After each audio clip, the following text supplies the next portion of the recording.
Although there is no one singular path, for a large number of collectors, the question of the Speedmaster is not merely should I, but which one is going to be best for me.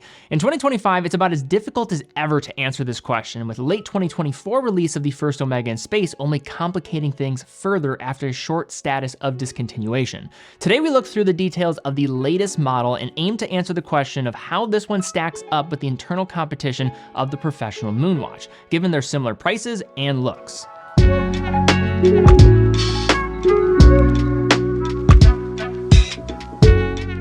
The label of the first Omega in space is not just some catchy phrase. It's an important historical detail that recounts the foundational moment that would change the Speedmaster's trajectory in the years to follow.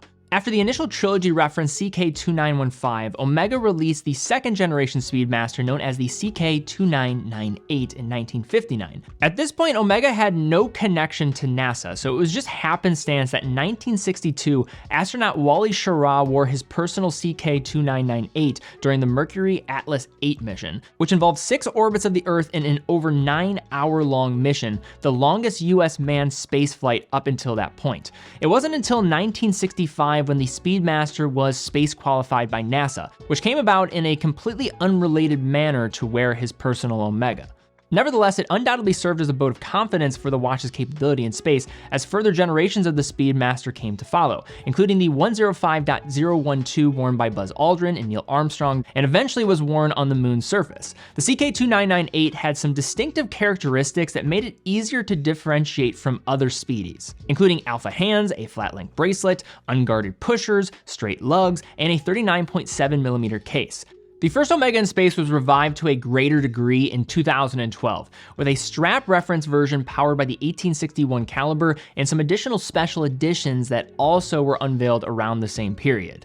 This 2012 release was eventually discontinued in 2020, leaving a 4-year wait until it was revisited in October of 2024. And before we dig into this review, I just want to thank 2 of our customers. They actually loaned us their personal watches that we sold to them because we were not able to cover these watches in any other way. So they were nice enough for us to be able to spend some extended period of time with them to shoot them so I can spend more time with it so I can give you guys a full rundown of what to expect. So big thanks to Michael and Matthew for letting us do this. Now, as much as there are plenty of new details, the case remains very much unchanged since the original, measuring at 39.7mm in diameter, being 13.4mm thick, and having a lug-to-lug of 47.8mm with my calipers. Since this watch was reintroduced, there's been this segment of popular opinion that this is the Speedmaster of choice for smaller wrists. That said, it is not quite that simple. In fact, this watch with its straight lugs has a longer case than the Professional Moonwatch, which has a lug-to-lug of only 47mm. Adding more complexity to the discussion is if you measure from one side of the aluminum insert tachymeter scale with its dot over 90 to the other, it is roughly the same diameter as the Moonwatch at 39.5mm. The most notable area that makes these watches appear different on the wrist is going to be the pushers and the crown, with the case sides of the FOIS having no added protection from the extended case, leaving its protrusions more freely exposed. The bracelet is a subject that is worth discussing for a couple of reasons. One for its style and the other for its sheer inclusion. The previous 2010s version of the FOIS was only available on a strap. And while leather strap options are available for this current generation, they're $400 less, this is a welcome option that provides a key distinction from the Moonwatch.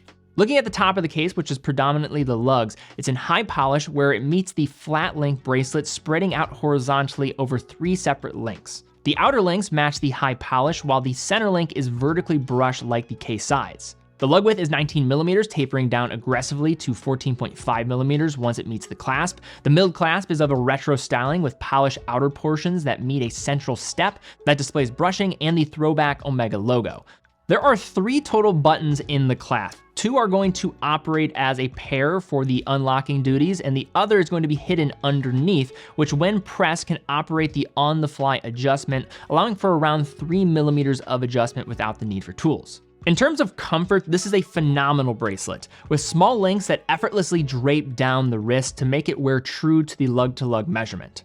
For owners of the former generation of the first Omega in space, you might be asking, can this bracelet fit the other models? The answer appears to be no, since the spring bar position has been modified, so despite the width being the same, it won't appear seamless when locked into place. The pusher action and crown operate like traditional manual wound Speedmasters, with this sustaining 50 meters of water resistance. Now, giving up a view of the dial is what might appear as a hezolite glass. However, this is indeed sapphire. The more aggressive bubbled dome offers a ton to the charm and adds only 0.2 millimeters to the thickness compared to the sapphire sandwich Moonwatch, and equaling the thickness of the hezolite at 13.4 millimeters. The look is on par with the past in shape, as well as the details such as the hidden Omega logo at the center of the crystal. The layout of the FOIS is unquestionably Speedmaster. You have a 3-register layout that is recessed into the dial, measuring running 60 seconds, and timing integrated with the chronograph of 12 hours and 30 minutes. The dial color itself is a sunbrush pattern with a mild blue undertone. It's not as dramatic as the vintage Soleil dials of Omega's past, but it is certainly a departure from the Moonwatch. Further, this watch features faux loomed hour markers, a metallic alpha handset for central time, and the running 60 seconds at the 9 o'clock register. All the hands tied to the chronograph are in stark white, making for an easy way of knowing how to separate the functional responsibilities. The retro influence is felt on the applied period correct Omega logo on the CK2998, as well as the older printed script beneath. Superluminova is present on the hour markers and the central hour and minute hands, being just serviceable given the limited surface area that it's going to occupy, and it's not going to shine as well as the traditional colored lume of the Professional. Flipping the watch around, we are greeted with a polished stainless steel case back, which is going to protect the movement, being engraved with the hippocampus logo at the center, surrounded by the FOIS text and the date of the mission. Hidden from view is a familiar caliber to Omega lovers, the 3861. So the 3861 was a movement release in 2019, eventually making its way into the steel Moonwatch in 2021, marking the first time the Moonwatch received a coaxial escapement and master chronometer certification.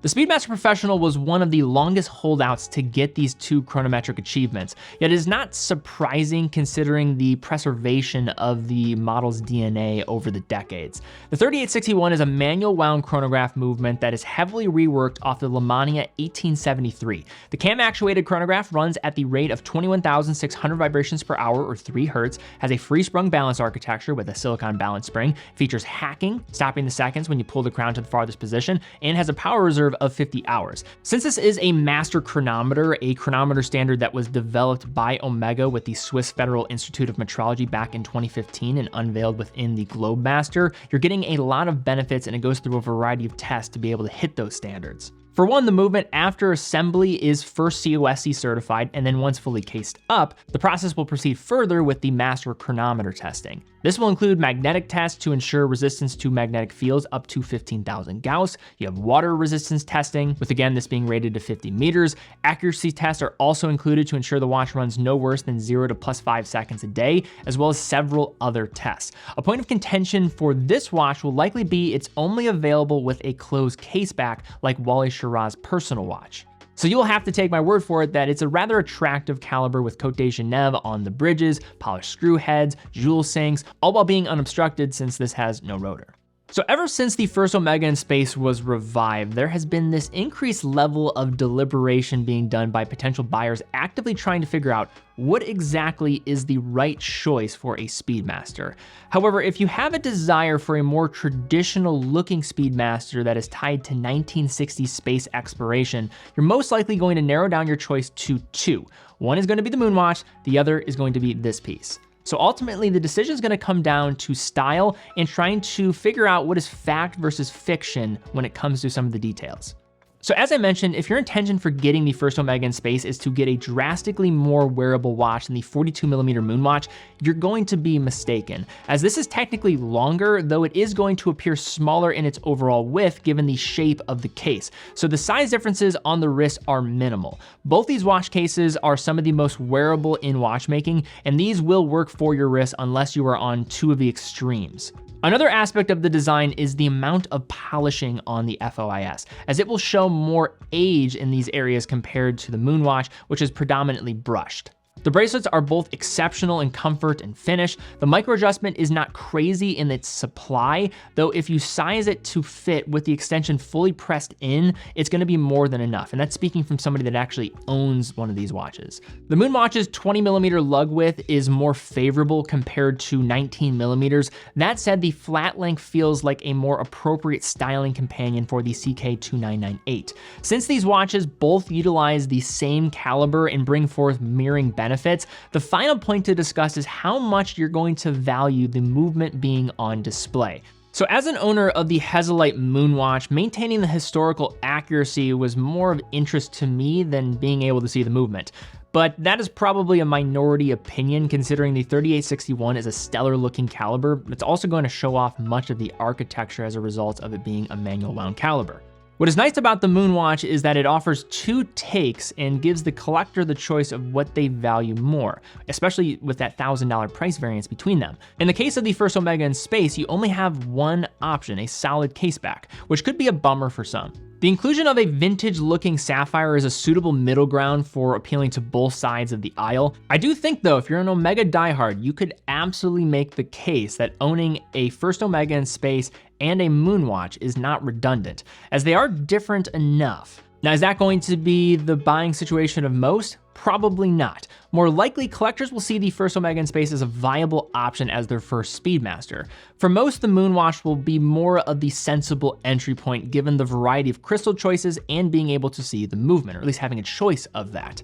In any case, the first Omega in space is an absolute joy to wear, and as much as it made the decision for a Speedmaster an incredibly difficult one nowadays, I am glad to see its rightful return to standard production. But all right, guys, that is my take here looking at the first Omega in space being brought back at the end of last year.